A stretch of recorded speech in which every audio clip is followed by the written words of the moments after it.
Now I would like to welcome Dr. Sukihiro Hasegawa, who is the President of Global Peacebuilding Association of Japan, former Special Representative of the UN Secretary General for Timor-Leste, and Director of the Academic Exchange and Cooperation of the UN Association of Japan, to deliver the keynote address on Meiji Revolution. Namaskar. My name is Sukehiro Hasegawa. I'm very delighted to be here today and to share my thoughts with you. When Vice Chancellor, Professor Raj Kumar invited me to come to India, and Dr. Popovsky encouraged me to do so, I was almost frightened to be here because India is a giant country, and for the three reasons I have a highest respect to the Indian people. The first,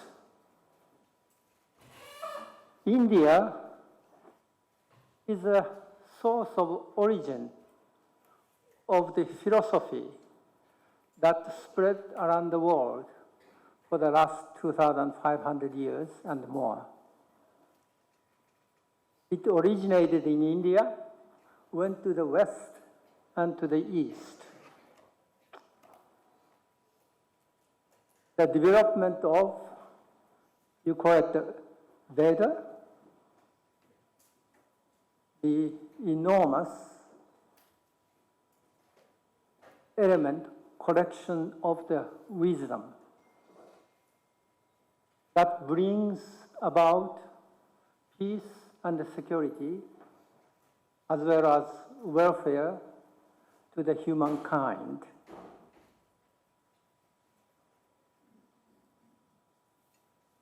Brahman and Atman and all this insightful understanding of human and global nature, in fact, gives us opportunity to learn how we can bring about peace and prosperity to the humankind. Earlier today, Dr. Kumar Raj rightly mentioned the growing lack of trust among the nations and the people. It is something which that the Veda tells us, that commitment to the truth is the essential beginning in our human kind. For that matter,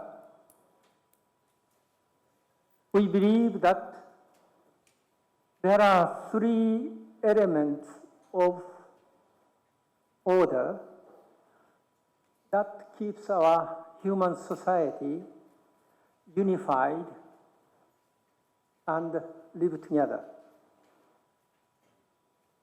Yes, indeed. Machiavelli or Sun Tzu in China said that it is a world of anarchy, as John Hobbes said, where we are at war against each other, war of all against all. We may enter into that kind of world if we act ourselves now. I'd like to share with you what the Japanese did when they faced similar situation 150 years ago. And I'd like to learn from you, and we have many professors and scholars here who can teach me how indeed India expelled great empire of British troops peacefully and gained independence. But not only that, the democracy, the largest democracy on earth. So these are the two reasons. Origin of a philosophical foundation that India is, and bringing peaceful transformation of continent from British colonialism to independent democratic society that India is. And the third reason, I am very humbled to come here and to be with you, is that I have learned during my 37 years of career in the United Nations how formidable Indian UN officials are. When United States or Western powers or once upon a time communist countries spoke to advance their national interests, so did India, but India did so in harmony with the other group of 77 countries of non-aligned nations, took leadership. And in the Secretariat, we had such a great leader as Mr. Dayal, who just spoke. He was a very senior official that I would not have chance to meet, as I was a simple sort of a mid-career official in the United Nations. Therefore, I'm delighted that I have opportunity to meet with him today and to hear from you, Mr. Dayal. Thank you so much.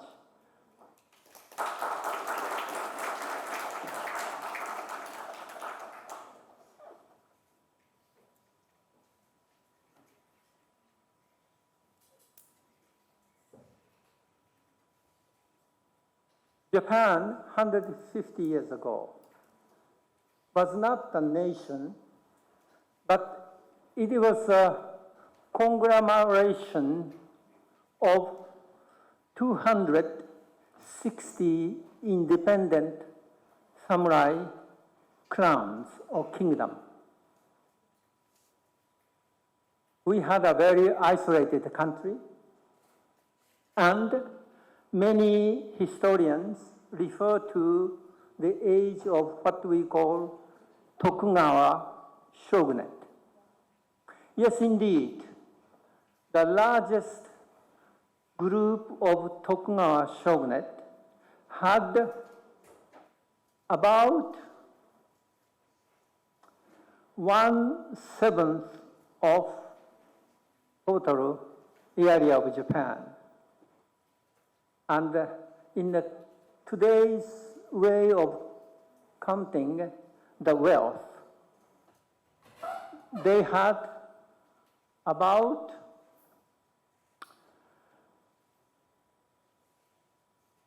17 to 18% of gross domestic product based in Tokyo.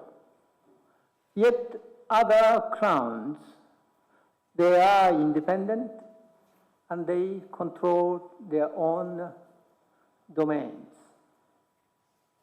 It is very similar to the current situation.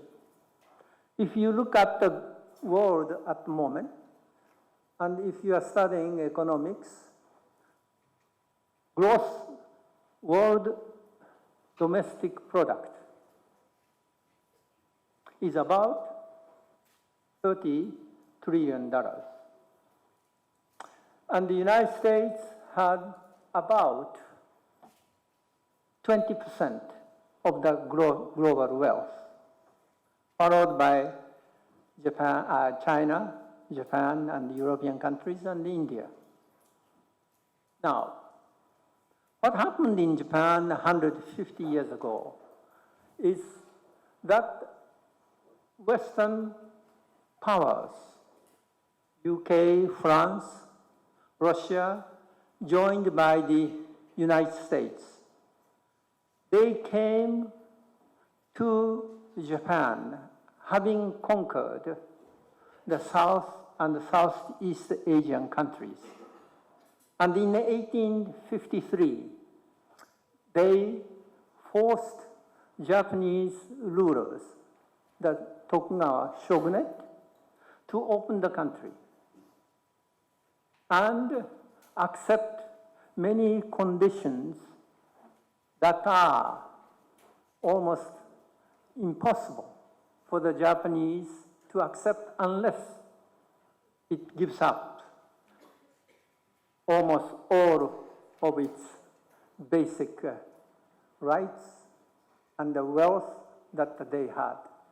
It's a usual colonial empire to reign in.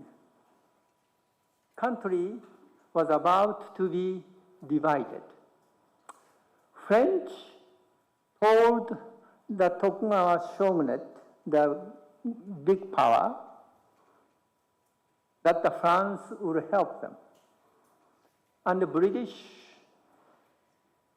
Americans, Russians did likewise. Country was about to be split. Then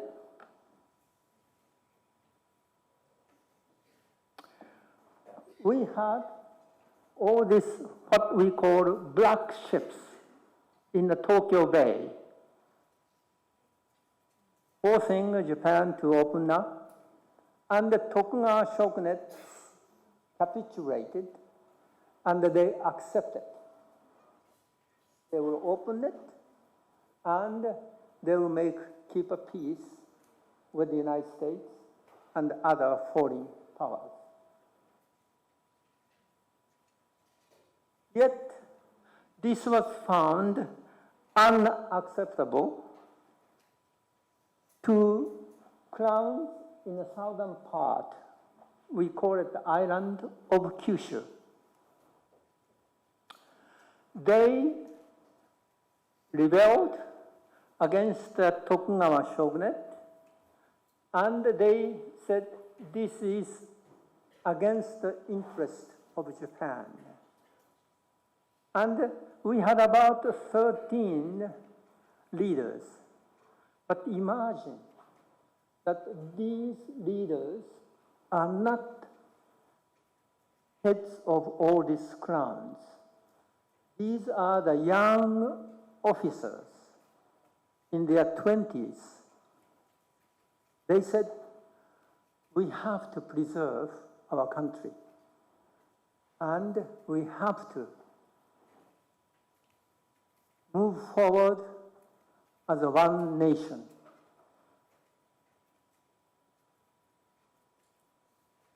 The man on the right-hand side is one of the leaders who pushed for these ideas. That he said that the Tokugawa shogunate has to surrender their power. And I'd like to share with you the significance of this.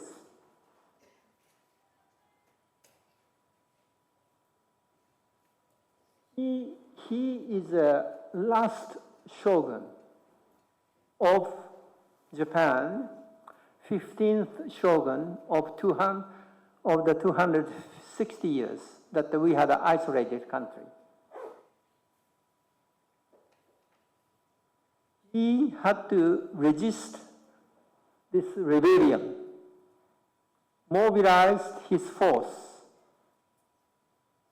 and allies and so forth, and had the first battles.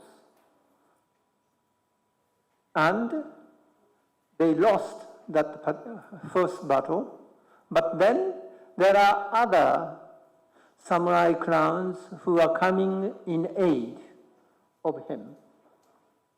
So it was about to become a civil war between those who are on the side of Tokyo government, making a peace with Americans and the British and so forth. And another group from the southern crowns who said, no, we should take over from Tokyo government and we are going to fight. Then what happened was,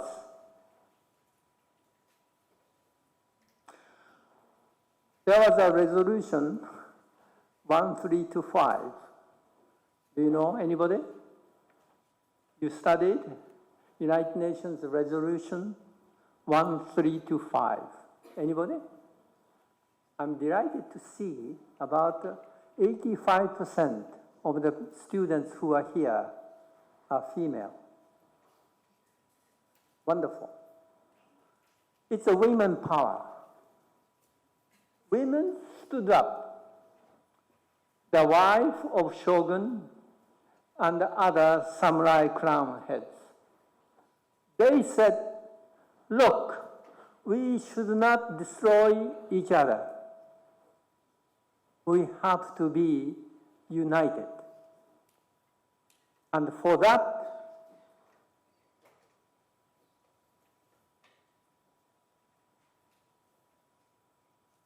last shogun,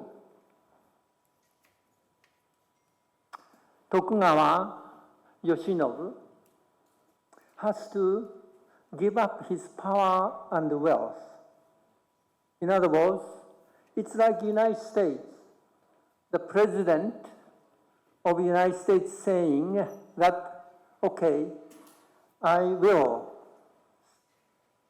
forego my wealth and privileges to the new unified central government. That he did. In fact, he resigned and he gave a power to the new central government. So, since then, what happened is that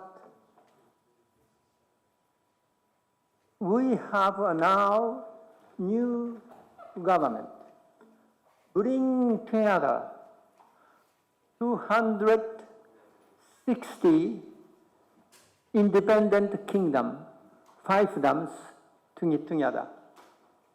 Do you know what is the first task that they have to accomplish?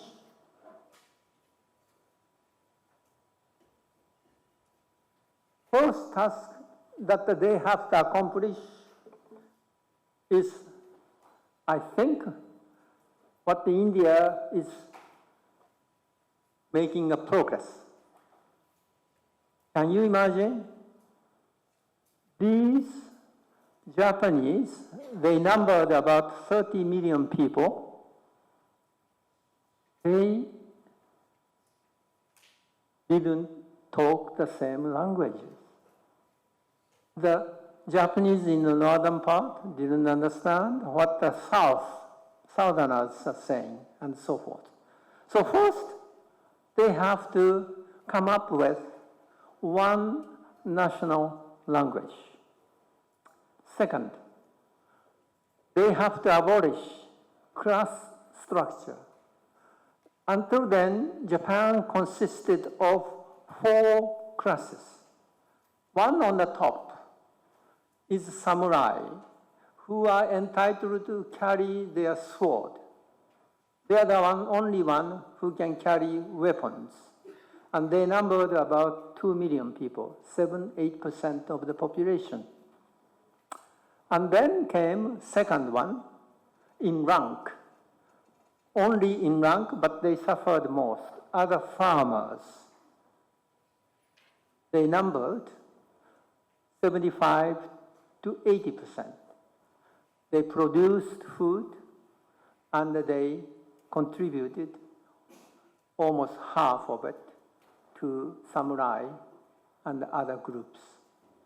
And the third one was artisans, the carpenters and others who work on engineering work. And the bottom, but who are becoming increasingly strong and wealthy are the merchants, smart, and they gained more wealth.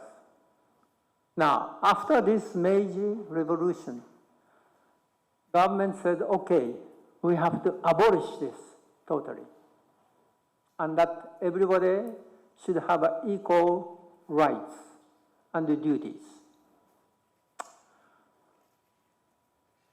They have rights to the land, and they have a right to even vote for the elections, for the formation of a new government.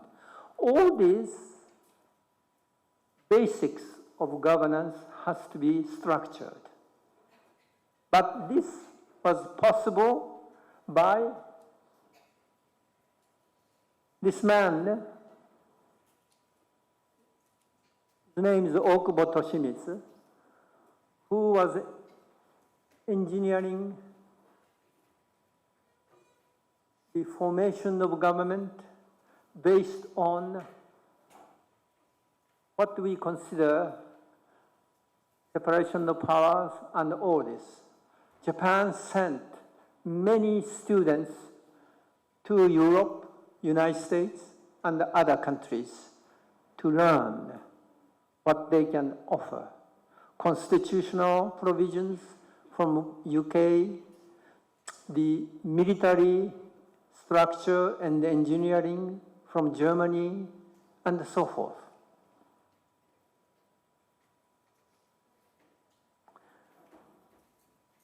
Having done this, what they found two things that are very difficult, but I think it is also continue to remain a central issue of any governance. That is taxation and the conscription of armed forces. Each fiefdom, they don't want to give up what they have. And there was a lot of skirmishes, but in the end, they have succeeded in bringing about one national armed forces and taxation. The farmers are taxed 3% in cash instead of crops, and so forth. Here, what I am saying is that these young bureaucrats or technocrats who decided to meet the challenge of the nation facing the foreign threat can change the country totally and bring together a one nation.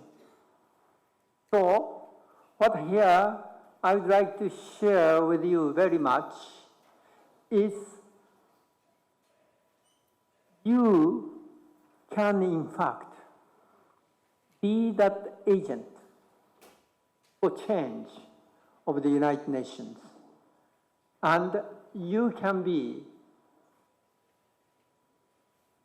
not only trying to live with the uncertain world, I think Dr. Popovsky most rightly mentioned, we do not know what will happen 10 years or 20 years from now. But I think these people and your greatest leader, Mahatma Gandhi, he did not have any weapons, but he expelled the British troops and gain the independence. I believe that's a kind of leadership that we need in order to bring about more just society. Earlier today, Professor Kumar and Mr. Dayal mentioned about this problem of lack of trust and the need for justice. I'd like to share with you what the Chinese philosopher Confucius and Plato said. In fact, governance consists of 3 levels. Yes, you have to have a power, might, at the bottom to enforce your order and rule. But that alone is not sufficient unless you exercise your governance based on rule of law. But more importantly, as Indian philosophers said, in a human society, we need a leadership that exercise ethical and moral discipline. Without that, law and military power will not be sustaining any peace and security. So therefore, I believe that you are here studying international law and other disciplines. And I hope that you will be able to, in fact, get the will of these Meiji Restoration leaders and Mahatma Gandhi and other leaders who had nothing, no physical power, no wealth, but they had a will to change the world. And I believe that you have also a chance to do so. I wanted to share with you the photograph, but because of lack of time, I will not do so. I'd like to just introduce Ambassador Kamala Sharma, who was one of the speaker this morning, but he could not come for his health. He was my boss. He was ambassador of India to the United Nations and also Secretary General of Commonwealth Secretariat. He showed to me what one can do as a leader. He told the Timorese political leaders who started fighting against each other for advancing their personal power. Ambassador Sharma confronted them and directly told them that they have to stop their own personal rivalry struggles. And that he was able to do. Another UN official, Indian official, I worked in Timor-Leste is the Mr. Atul Khare. He is now the highest ranking Indian official at the UN headquarters. He was my deputy, SRCG, and we worked together.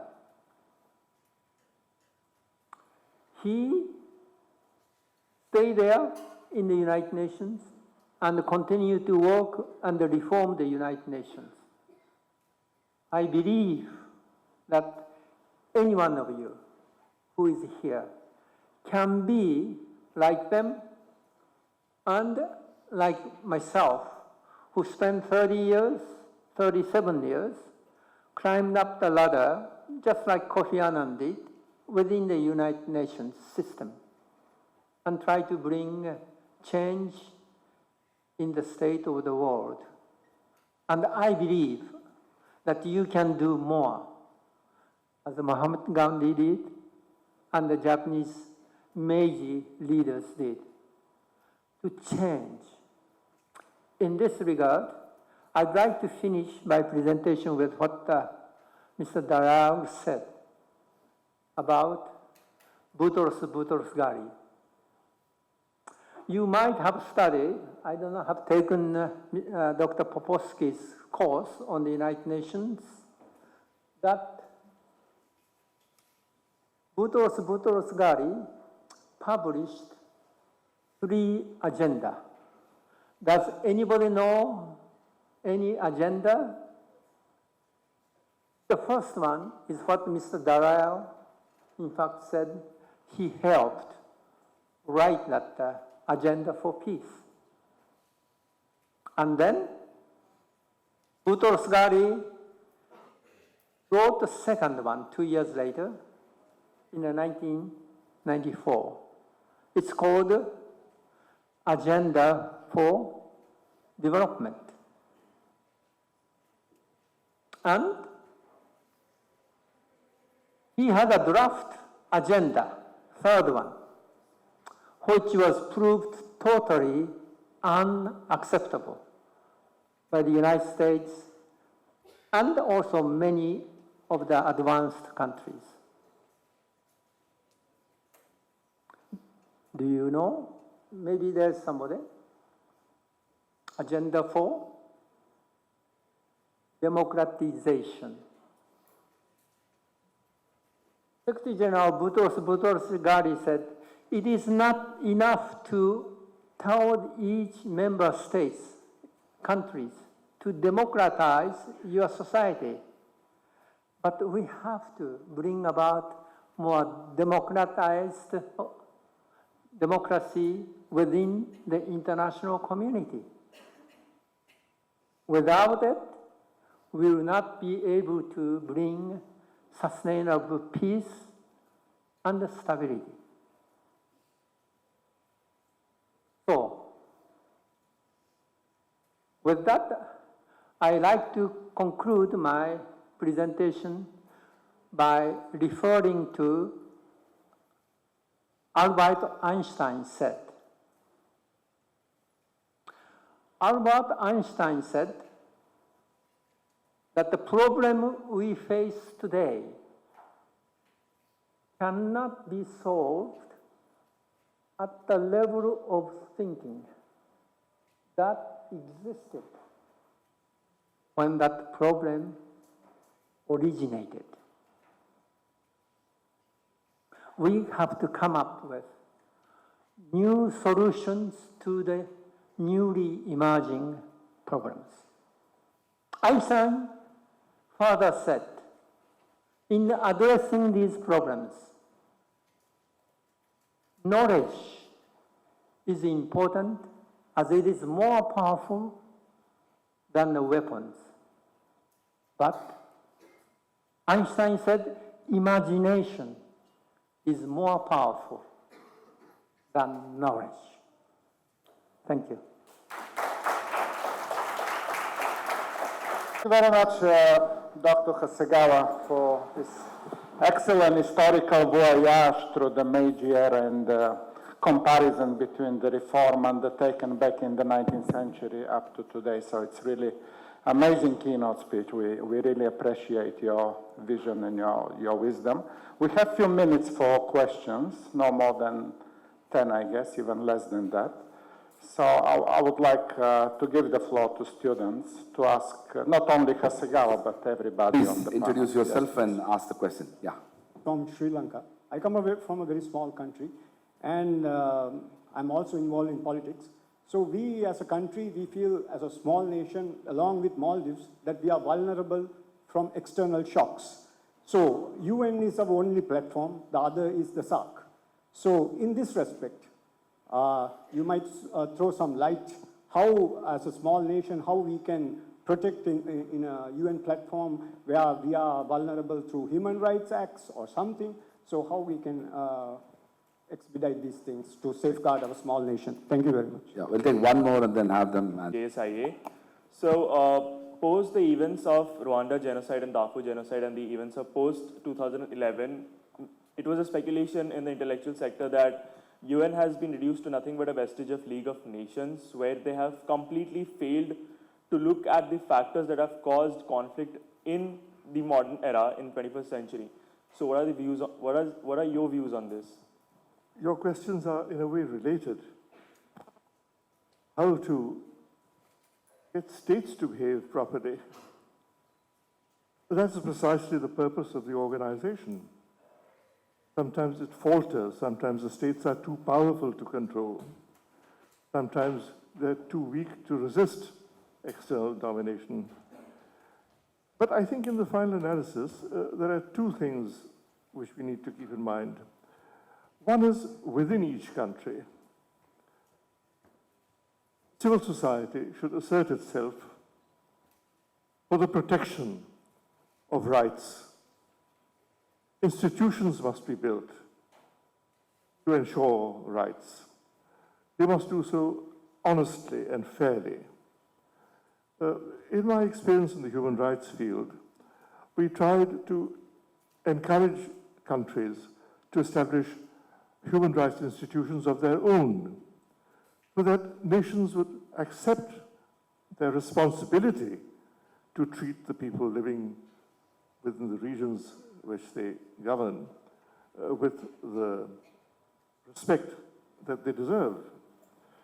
That process has made some progress, but haltingly, because these are human institutions, and a lot depends on the character of those who engage in this. But most of all, I think that civil society, whether in universities, young students, media, parliamentarians, everyone, has to try to define the character of the societies in which they want to live. So the primary responsibility must remain that of the country itself to keep its house in order. And at the international level, there are forums where countries are meant to report on their behavior and where they are meant to consult with each other on how to improve their behavior. In respect to the human rights field, there was a Commission for Human Rights, now a council, where there are so many members who are member states. And every country is asked to produce a report on its work, which is examined by others. It has to be a joint effort. Everyone has to understand that no one is perfect. But we have to cooperate in trying to raise the level of understanding of rights. This is my view. But it's a painful process because human beings are prone to do wrong things. And when the Human Rights Declaration was being written, someone asked René Cassin, one of the principal authors of it, why do you need a human rights universal declaration? What's the point of it all? And he answered laconically, he said, because men are not always good. And I dare say, the same can be said about governments. They're not always good. And they have to be answerable to each other. Now, the UN is really an effort to make governments answerable, not only to their own citizens, but to each other. That is the concept of the UN. You're answerable to others as well. And the whole basis of international treaty law is precisely this. Okay? Whether in the field of human rights or whether in the field of any number of issues now, the whole global network of international law is based on this premise of a mutuality of respect and a mutuality of responsibility. Whether it even comes to Security Council, after all, the Council has 15 members. But they're not there to serve their own purpose. They're meant to represent the international community as a whole. It's a pity they don't do it as they should. But the whole idea of collective responsibility is precisely this. See? Keep your house in order, and remember you're answerable to others as well for your behavior, and that you're not immune from criticism or, for that matter, education. Yeah. Thank you. I like to add to that. My basic approach would be for you to be engaged personally in the politics. You are in a democratic society here, India. Many other countries, they don't give you that opportunity. Become a politician. As Aristotle says, we are political animal, and we live in a police state. If you want to achieve a just society, you have to be engaged in the politics. And for that matter, I think we have to recognize again hierarchy of human rights. What Mr. Darayal said, the UNDP published in 1994 the Human Rights Report. Human rights consist of 7 freedoms, 3 political civil rights, and 4 religious, cultural, economic, and social rights. And there is a hierarchy to that. We have an obligation, society has an obligation to ensure the most primary rights, that is freedom from want and freedom from fear, be secured. You have to provide them with food, shelter, but also safe places before you can address higher level of freedom for speech, association, and so forth. I think in many societies we are striving to it, but we have a need to reconcile the conflicting demands. And for that matter, in Rwanda, I spent 2 years with Paul Kagame. And Paul Kagame says, look, Hasegawa, United Nations, you can't even help us avoiding killing each other. I have to establish a state where we stop killing each other.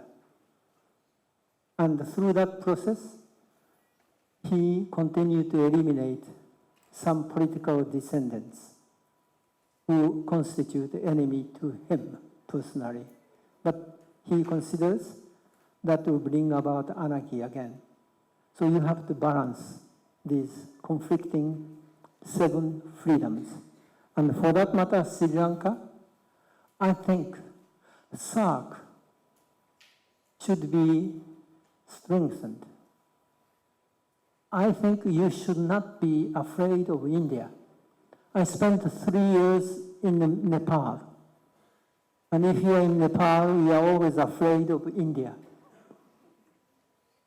But seeing from distance, India is not as dominating in the spirit as perhaps China or United States. And do you know what? By strengthening SARC, you have a leverage over India. That's the strength of multilateralism.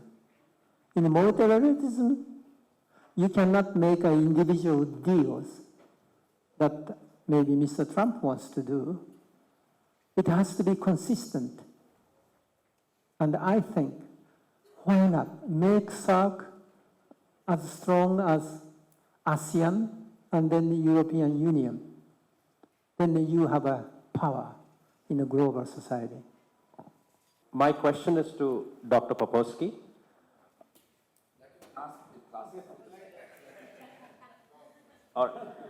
Well, the question is, I like when you stated that the purpose of UN is to stop us from going to hell. Well, that is true. Fair enough. Well, I would like to ask you, based on how the P5 nations today are swaying away from even common definitions of climate change or migration or freedom of navigation, would the UN still be able to stop the world from going to hell, if that's how I may ask. Thank you. So my name is Shubhamay, and I am a fourth-year law student, and I'm in Dr. Popowski's elective as well. So, sir, my question is that, right now, like, UN is kind of being accused of saying that it's a tool of imperialism, or it's being used by the developed countries to, impose their ideology on the developing countries. So, what I would like to ask is, like, in this regard, do you think, like, the UN needs certain reforms, and if so, what are these reforms? My question is about the SDGs. The SDGs, although we're seeing that there's a lot of development happening because of the promotion of these 17 development goals, but we don't see mention of human rights very explicitly. In fact, words like democracy, civil rights, liberty, freedom are barely mentioned in the SDGs. So is the UN, I don't want to say scared of the oppressors or dictators, or they want to work in collaboration with them to just for superficial development?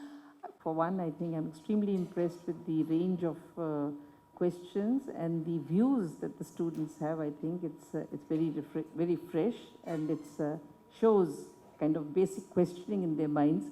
There was just one observation I wanted to factually point out, which is why I've asked for the floor. There are many other wonderful remarks made by the panelists, but I'll save my intervention for the next session. On the plebiscite, on the non-observance or the inability of the United Nations to have enforced its compliance by India, you see the text of the resolution. The call for plebiscite, or the provision for plebiscite, was premised on first the vacation of aggression by Pakistan and by withdrawal of the troops, which never happened. So with the result, this provision becomes redundant.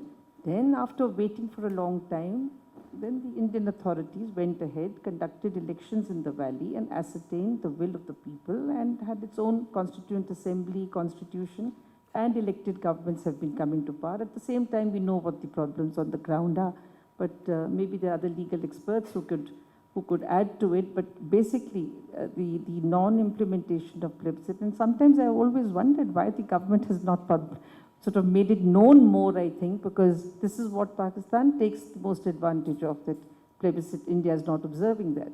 So this is just a minor factual thing. I didn't want people to go away with the impression that we are in any way in the wrong on that. Thank you. And I'm a Bachelor's of Arts in Global Affairs first-year student. So firstly, it's an honor for an event of this nature to happen, and I'd like to thank the university for felicitating all of these dignitaries. Right, so my question, more importantly, when we look at the future of the United Nations, is to any and everybody.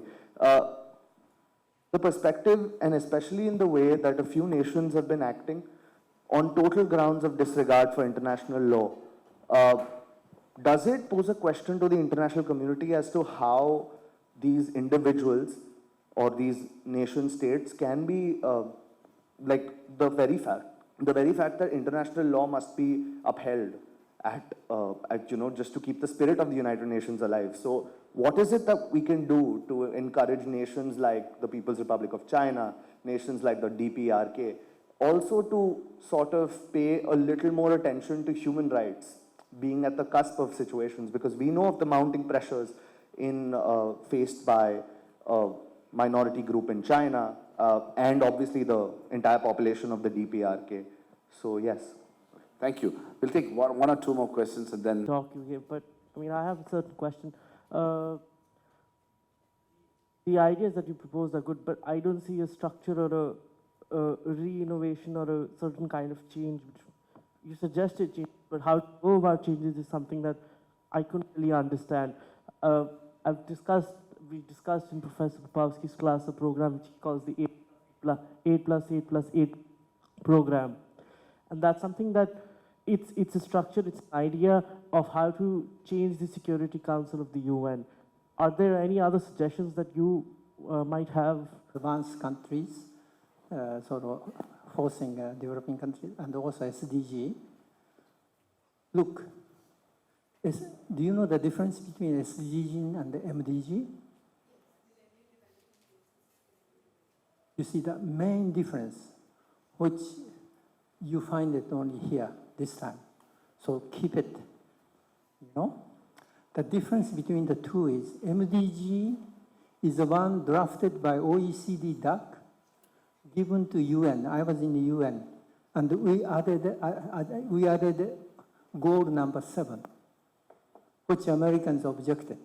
In other words, MDG is a product of OECD, the advanced country, MDG. SDG is basically drafted by the committee consisting of 21 members, chaired by 3 co-chairs. Do you know who they are? David Cameron, Ellen Johnson Sirleaf, the president of Liberia, and Susilo Bambang Yudhoyono of Indonesia. Cameron played a supporting role. He was sitting on the side. It was basically engineered by Ellen Johnson Sirleaf of Liberia and SBY of Indonesia. And I like to add, because it's true, it was drafted by Minister of Finance then of Emilia Pérez. If you look at the picture, she's very tiny, standing on the right side high. It's owned by developing countries. And developing countries' leaders want to achieve human rights without talking about it. What is human rights? Education, nutrition, health. You see this first layer of seven freedom. That is most important, they say. And on the climate change too. I came yesterday and I was talking with my colleague next door. Please look towards the right, the pilot says. You see Himalayan mountains. We look to the side. Himalayan mountains covered by clouds. And there is between Himalayan mountains and here. We cannot see the land. Why? Air pollution, some say. Is it air pollution? I don't know. But that's one of the things we hear, the climate change and the others. I think we have to work on this. Japan has had that 20 years ago, 30 years ago. Because you took all the industrialization, so you are suffering for this. Now, it's incumbent that you work on these problems yourself. Thank you so much. I'd like to take up another question, which is, how do you police the police? How do you control the most powerful? And that, of course, is an extremely vexed issue. And let's just say it's been a problem since time began. And all through history, and in every country, the problem has been, how do you police the police, ones who are powerful? Now, in the UN, we have had real difficulty with policing Permanent Five, or for that matter, even lesser powers. Hell-bent on waging war, hell-bent on doing the wrong thing. It's not always easy to control you, especially if you're prepared to go to war. But the UN has, I think, on the whole, a restraining influence, strong restraining influence on the most powerful from doing the wrong things. Often it succeeds, sometimes it doesn't. Now, for instance, the so-called Second Gulf War. See, it was a war undertaken with dodgy dossiers, whether it was poor Colin Powell, who was given a shift by the CIA, and a dossier which was false about the question of weapons of mass destruction in Iraq, or the British who were given a dossier by their people. a war which was not approved by the UN. And Kofi Annan had the courage to say it was illegal, for which, of course, he was punished. But look at the punishment that that war brought to America itself and to the people of Iraq and to the lasting consequences of it, including the growth of ISIS. You see? So it's a very difficult thing how to control the most powerful. But there are many instances where, in the course of the history of the UN, they have been controlled, either by their mutual vetoes or by the fact that the rest of the UN membership has revolted against the excessive use of the power of the most powerful, in which case they've been brought to heel. And many of the great undertakings of the UN have been successful in the face of opposition sometimes of the most powerful. If you take, for instance, the question of apartheid. Well now, that was a battle that was fought year after year after year, decade after decade, with the most powerful actually supportive of the South African regime before apartheid. How many resolutions moved by developing countries were vetoed in the Security Council by the Americans or the British? Countless, countless. And yet, what happened with the course of time? You know, finally, a greater idea triumphed over a weaker one. And that's how it works. Sometimes you need a lot of patience, but you must persevere. The decolonization process, it was a miracle, considering where the powers that wanted it to stay and what was finally achieved. Bringing to independence for Namibia, which went on for decades, and I was involved in that, and the ending of apartheid as well. I know how the UN used to be really kicked in the teeth for wanting to bring a conclusion to that could lead to majority rule and self-respect for the people. It was a very hard struggle. And year after year, the UN was denounced and its contributions were withheld because it was trying to do the right thing. You see? But you can't forever do the wrong things for the wrong reasons. So even the most powerful sooner or later realize that. And that must be our endeavor, and that's why we need stamina. We need stamina.